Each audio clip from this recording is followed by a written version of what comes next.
Yo, yo, yo! Welcome back to the channel, everybody. Today we're going way back.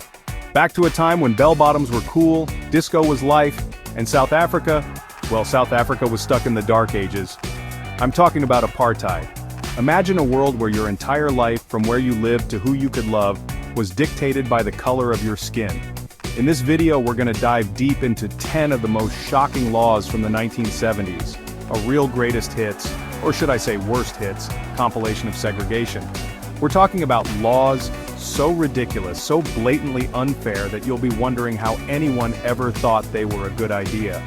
So buckle up, grab some popcorn, and get ready to learn about a time and place where freedom was a privilege, not a right. Let's go! First up on our apartheid hit parade, the right to vote. Or should I say, the lack thereof. Under apartheid, black South Africans were treated like second-class citizens in their own country. Imagine being told you couldn't have a say in how your country was run, simply because of your skin color. This law ensured that the white minority government stayed in power, while the majority black population had no way to challenge their oppressive policies. Talk about a rigged system. Next up, we have the Group Areas Act. A real estate deal you definitely wouldn't want to be a part of. This law allowed the government to forcibly remove black South Africans from their homes and relocate them to overcrowded townships, often located on the outskirts of cities or in remote rural areas. Imagine being told to pack your bags, your home, your life, and move to a designated area because of your race. The worst part? Many families were uprooted from homes they had lived in for generations, their history and heritage erased with the stroke of a pen. It was forced removals on a massive scale, a policy as heartless as it was inhumane. Ever feel like you're being watched, controlled, like Big Brother is always looking over your shoulder? Well, under apartheid, that wasn't paranoia, it was just Tuesday. Black South Africans had to carry a passbook, or dampas, at all times. This little book controlled their every move.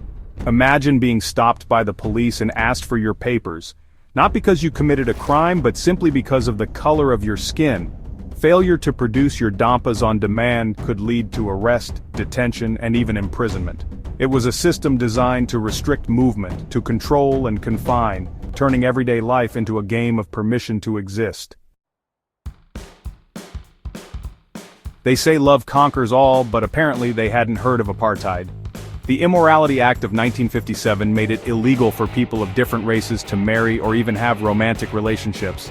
Imagine being told you couldn't be with the person you loved, simply because society deemed your love unnatural or a threat to the purity of the races. This law tore families apart, drove relationships underground, and turned love into a crime.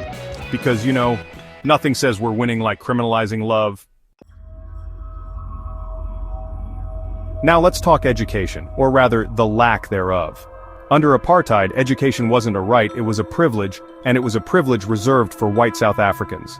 Black students were forced to attend separate schools, often poorly funded and staffed, with limited resources and opportunities. Imagine being told your future was limited, not by your abilities, but by your race. The Bantu Education Act of 1954 was designed to keep black South Africans in their place, relegating them to a life of servitude and menial labor. It was a system that stifled potential, crushed dreams, and perpetuated inequality. Now let's step outside, shall we? Or should I say, let's step into the segregated world of apartheid public spaces. From benches to beaches, libraries to restrooms, South Africa was divided, literally. Black South Africans were barred from using white-only facilities, often forced to use inferior, overcrowded, and poorly maintained alternatives.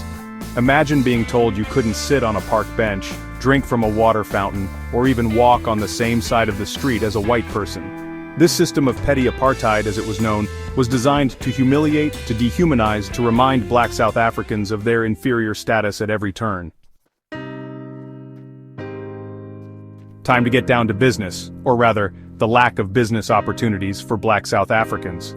Under apartheid, the job market was as segregated as a 1950s prom. The job reservation system restricted black workers to low-wage, menial jobs, reserving high-paying and managerial positions for white workers.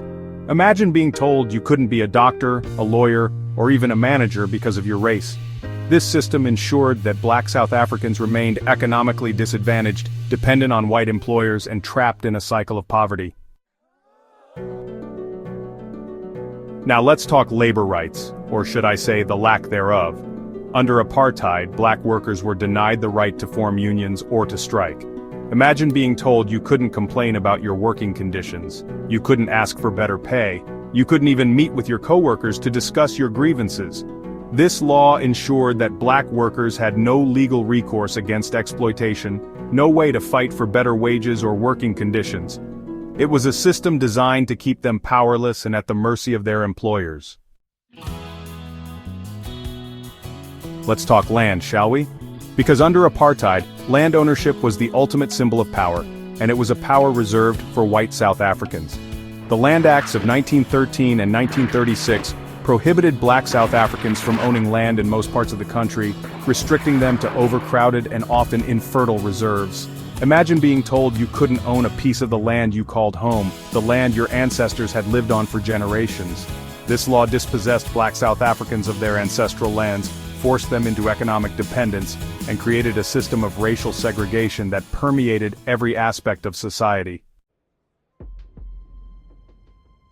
Last, but certainly not least, let's talk about freedom of speech, or should I say, the lack thereof. Under apartheid, criticizing the government or speaking out against apartheid was not just frowned upon, it was downright dangerous.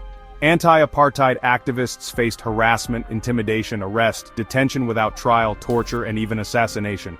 This climate of fear and repression silenced opposition, stifled debate, and turned South Africa into a police state. So there you have it, folks.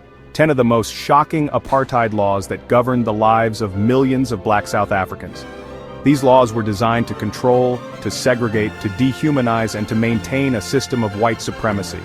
But despite the brutality, the injustice, the oppression, black South Africans never gave up hope. They resisted, they protested, they fought for their freedom, and in the early 1990s their struggle finally triumphed. The lesson here is simple yet profound. Human rights are not negotiable, equality is not a privilege, and freedom is something we must never take for granted.